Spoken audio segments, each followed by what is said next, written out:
6260174231। ये मेरा WhatsApp number है, इस पर आप अपना नाम लिख के भेज दें ताकि फ्यूचर में कोई भी इंपॉर्टेंट नोटिफिकेशन या अपडेट्स हो वो आपसे मिस ना हो और वो आपको डायरेक्टली आपके व्हाट्सअप नंबर पे मिल जाए।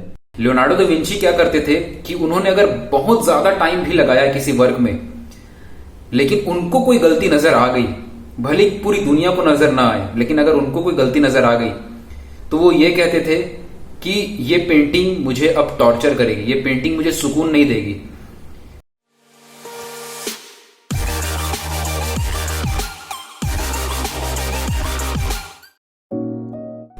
तो आज हम एक स्केच बना रहे हैं और यहाँ पे मैंने लियोनार्डो दा विंची की फेमस पेंटिंग सैल्वेटर मुंडी की हैंड को ड्रॉ कर रहा हूं मैं। स्टडी करेंगे हम, और किस तरीके से मैं स्टडी कर रहा हूं आपको ये ध्यान से देखना है। सबसे पहले मैंने शुरुआत की है स्ट्रेट लाइंस को ध्यान से देखने की। जब हम ये हैंड को देख रहे हैं तो हमें उसकी डिटेल्स में खो नहीं जाना है, हमें ये देखना है कि कौन से टर्न्स कहाँ पे, कौन सी एंगल कहाँ पे, और यही हमारा बेस होता है किसी भी आर्टवर्क को बनाने का। तो इसलिए बहुत जरूरी है कि आप किसी भी ड्राइंग को जब आप स्टडी करते हो तो आप उसकी एंगल को, आप उसकी प्रोपोर्शन को फ्री हैंड देखो, ऑब्जर्व करो, कौन सी लाइन कितनी लंबी है, किसकी एंगल कैसी है, इन सब चीजों को ध्यान दो। सैल्वेटर मुंडी लियोनार्डो दा विंची की पेंटिंग, जो वर्ल्ड फेमस पेंटिंग है, बहुत ज्यादा पॉपुलर हुई थी। क्रिस्टीज की जो ऑक्शन हुआ था, इसमें अभी तक का मोस्ट एक्सपेंसिव पेंटिंग में इस पेंटिंग को गिना जाता है। इस पेंटिंग ने सारे रिकॉर्ड तोड़े थे। लगभग 3000 करोड़ रुपए, $450 मिलियन में ये पेंटिंग सेल हुई थी प्राइवेट कलेक्शन में। और सऊदी अरबिया के जो प्रिंस हैं उन्होंने ये पेंटिंग ली थी। तो अभी तक का प्राइवेट कलेक्शन में ये पेंटिंग मोस्ट एक्सपेंसिव पेंटिंग में आती है। और ये पेंटिंग के पीछे जो ग्रेट माइंड रहे हैं लियोनार्डो दा विंची, उनकी भी बहुत सारी ऐसी चीजें हैं जो हमें अपनी जिंदगी में लागू करनी चाहिए।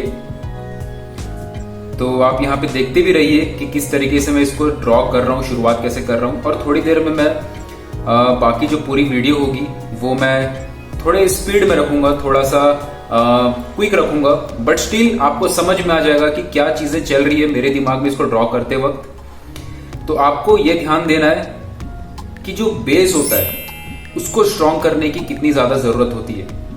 और ये चीज लियोनार्डो दा विंची से बेहतर मुझे नहीं लगता किसी ने इतना कहा होगा।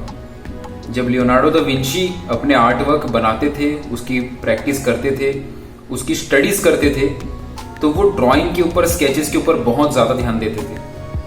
चीजों को कितना ऑब्जर्व करना है, कितना ज्यादा चीजों को ध्यान से, उनकी बारीकियों को देखना है, उनकी ऑब्जर्वेशन पावर इतनी ज्यादा स्ट्रांग थी, जो चीज हमें बहुत ज्यादा जरूरी है आर्ट की जर्नी में।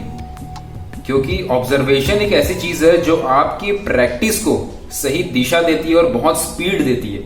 अगर आप प्रैक्टिस करते जा रहे हैं लेकिन अपनी गलतियों को ऑब्जर्व नहीं कर रहे हैं कि कहां आपकी गलतियां हो रही हैं, और हर एक अटेम्प्ट के साथ अपनी उस गलतियों को ऑब्जर्वेशन के साथ सुधार नहीं रहे, तो वो प्रैक्टिस भी उतनी ज्यादा आपको बेनिफिट नहीं देती है।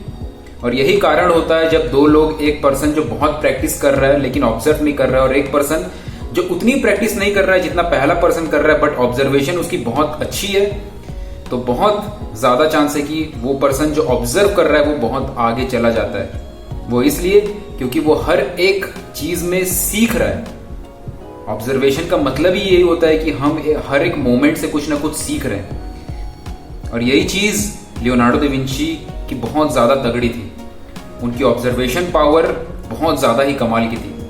आप देख रहे हो कि अभी मैं स्केच को थोड़ा फास्ट वे में दिखा रहा हूं, सो दैट आपको मैं शॉर्ट में ज्यादा से ज्यादा नॉलेज यहां प्रोवाइड कर सकूं। बट स्टिल जब आप ये स्केचिंग को देख रहे हो तो आप ये चीज समझो कि जब कोई भी हम ड्रॉ करते हैं, किसी भी चीज को हम ड्रॉ करते हैं, तो बहुत सारी चीजों का हमारे दिमाग में चलना लाजमी है। हम दिमाग में बहुत चीजों को लेके चलते हैं। हम किसी आर्टिस्ट के आर्ट वर्क को स्टडीज करते हैं, मास्टर कॉपीज करते हैं, हम डिटेल वर्क में काम करते हैं, हम कोई पेंटिंग बनाते हैं, तो हमारे दिमाग में 10 चीजें चल रही होती हैं। किसकी ड्राइंग करनी है, इसमें कलरिंग्स करनी है, इसमें शेडिंग्स कैसे होंगी, यहाँ पे डार्क लाइट कैसे होंगे, इसका बैकग्राउंड कैसे करना है, इसके एजेस क्या करने, ये बहुत सारी बातें दिमाग में एक साथ चल रही होती हैं।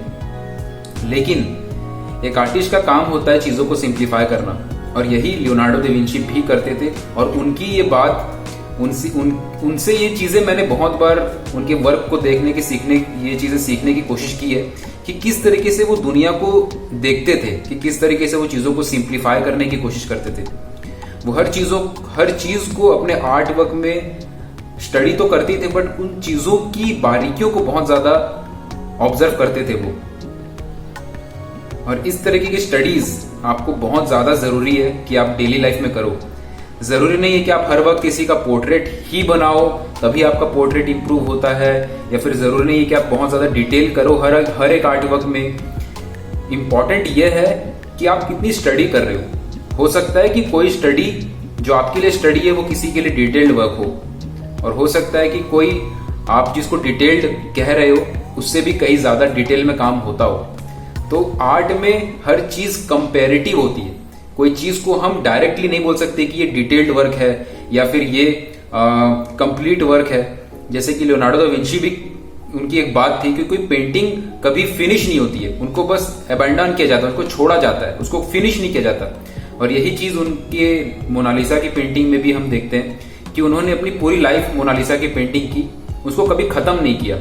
वो लास्ट में छूट गई, जिस लेवल पे उन्होंने छोड़ा उस लेवल पे उन्होंने छोड़ दिया। उन्होंने कभी भी ये नहीं कहा कि मोनालिसा की पेंटिंग मैंने कंप्लीट कर दी है।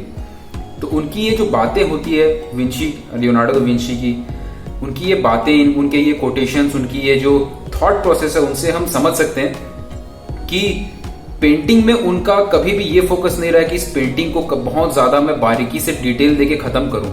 वो हमेशा उस जर्नी को एंजॉय करते हैं। मैं एक डॉक्यूमेंट्री देख रहा था लियोनार्डो दा विंची की, तो उसमें एक बहुत अच्छी चीज मैंने देखी कि वो अपनी स्टडीज में इतने ज्यादा इन्वॉल्व रहते थे कि उनको पसंद नहीं था कि उनके वर्क में कुछ गलतियां हो और उस गलती को वो न सुधारें। आज के टाइम पे हम जैसे जो लोग हैं, हमारे अंदर पेशेंस बहुत कम है। मैं अपनी भी बात करूं तो मेरे अंदर पेशेंस बहुत ही ज्यादा कम मुझे फील होता है, जिसके ऊपर मैं काम करते रहता हूं। मैं कोशिश करते रहता हूं कि मैं अपने पेशेंस लेवल को बढ़ाऊं।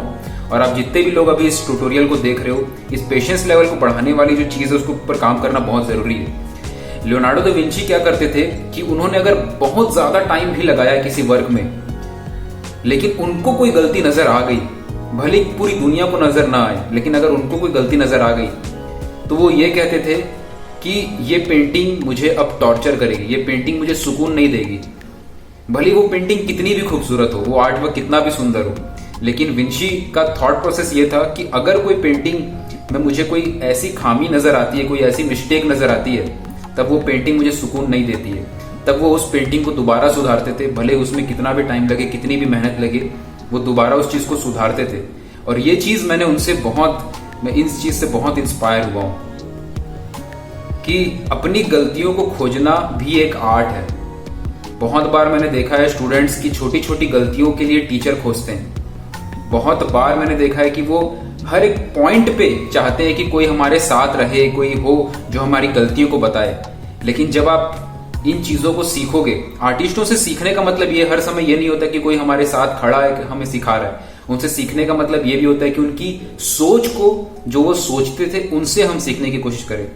तो लियोनार्डो दा विंची की जो ये सोच थी कि अपनी गलतियों को वो किस तरीके से देखते थे और उसको सुधारते थे, और तब तक चैन नहीं आता था उनको जब तक वो गलतियां उनके नजर में सुधरी भी न लगे। तो ये चीज हमें सीखनी बहुत जरूरी है अगर हमें इस फील्ड में बहुत अच्छा करना है, आगे बढ़ना है। तो अगर हमें कोई गलतियां नजर आ रही है तो हमें सुधारना है उसे, अगर नहीं आ रही है तो हमें खोजना है उसे। जब आप अपनी गलतियों को खुद खोजने का प्रयास करते हो, तब आप कुछ ना कुछ सीख रहे होते हो। जितना टाइम आप लगाते हो ना अपनी गलतियों को खोजने के दौरान, वो टाइम कभी भी वेस्ट नहीं होता है। उस टाइम में आपका माइंड ट्रेन हो रहा होता है गलतियों को खोजने के लिए। तो इसलिए जब आप अपने कोई वर्क बनाओ, उसमें ये मत देखो कि ये वर्क कितना अच्छा है, उसमें ये देखो कि इसमें क्या बेहतर किया जा सकता है। ओके? और बेहतर का मतलब ये नहीं होता कि इसमें कितनी डिटेल दी जाती है। एक प्रॉब्लम होती है, कई लोगों को मैं देखता हूं कि अगर उनको बोला जाए कि इसको और बेहतर किया जा सकता है तो उसको और डिटेल्ड करने लग जाते हैं कि इसमें स्किन तो बना दिया, अब स्किन के एक एक पोर्स भी बनाएंगे, अब उस एक एक पोर्स के अंदर एक एक और माइन्यूट डिटेल देंगे। उसको बेहतर करना नहीं बोलते हैं, उसको डिटेल करना बोल सकते हैं। आप इस एरिया को देखो, यहाँ पे मैं एक स्फुमाटो टेक्निक की ट्राई कर रहा हूँ। स्फुमाटो एक टेक्निक थी लियोनार्डो दा विंची की, स्फुमाटो। और ये जो छोटे छोटे टिप्स होते हैं, स्फुमाटो टेक्निक क्या होती है और कुछ कुछ बातें लियोनार्डो दा विंची से हमें क्या सीखना चाहिए, ऐसे कई सारे टिप्स, बहुत सारे छोटे छोटे लेसन्स मैं अपने इंस्टाग्राम अकाउंट में भी शेयर करते रहता हूँ। तो अगर आपने मेरा इंस्टाग्राम अकाउंट चेक नहीं किया तो आप जरूर फॉलो करना। मैं इसलिए नहीं कह रहा हूँ कि मुझे फॉलोअर चाहिए, मैं इसलिए आपको बोल रहा हूँ कि मैं चाहता हूँ कि जो लेसन्स मैं शेयर करता हूँ इंस्टाग्राम में, आप सभी को वो हेल्प करे। तो जरूर मेरे इंस्टाग्राम अकाउंट में आप जरूर चेक करना और आपको डेली कुछ ना कुछ नॉलेज मिलते रहेगी आर्ट से रिलेटेड। ओके, तो बहुत जरूरी है कि हम समझें कि वर्क को इम्प्रूव करने का मतलब क्या होता है।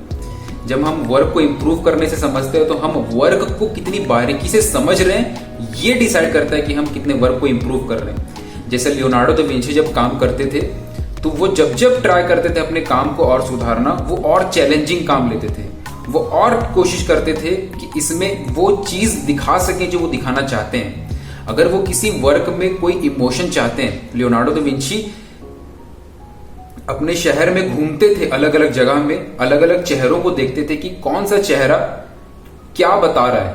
हर चेहरे का एक एक्सप्रेशन होता है, कौन सा एक्सप्रेशन उनकी किस पेंटिंग में कैसा फील देगा, ये सब चीजें वो स्टडी करते थे।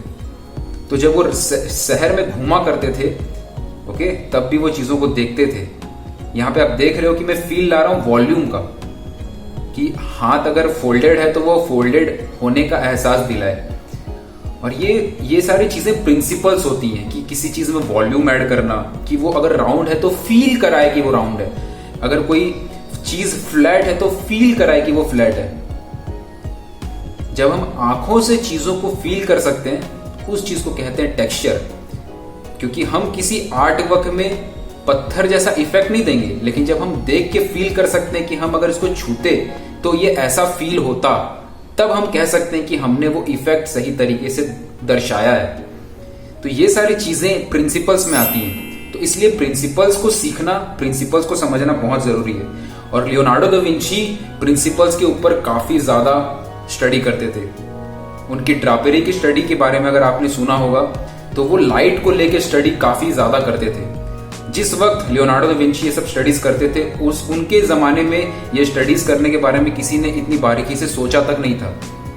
इसलिए उनके वर्क इतने ज्यादा कीमती होते हैं, क्योंकि जिस वक्त जिस चीज के बारे में किसी ने सोचा भी नहीं, वो चीज उन्होंने करके दिखाया था। और ये जो चीज है वो उनके काम को और ज्यादा कीमती बनाती है।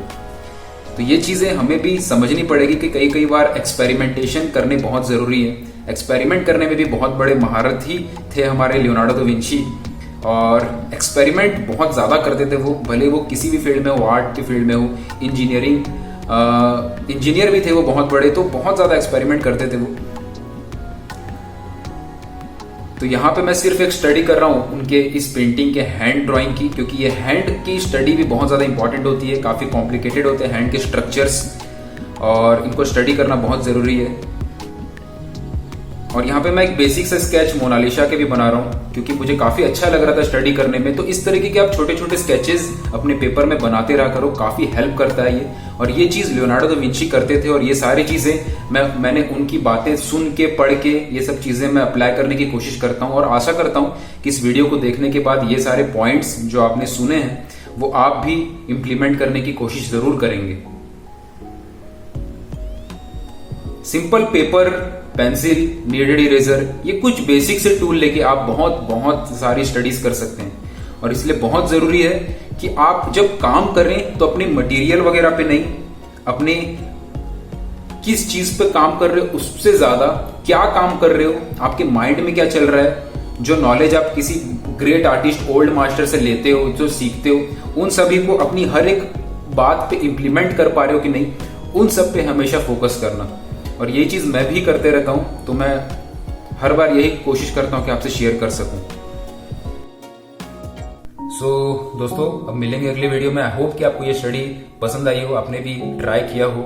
मुझे कमेंट में जरूर बताना कि आप अलग अलग स्टडीज डीप लेवल पे कर रहे हो कि नहीं कर रहे हो, सो दैट मुझे भी पता चले कि आप किस तरीके की प्रोसेस से गुजर रहे हो अपनी आर्ट जर्नी में।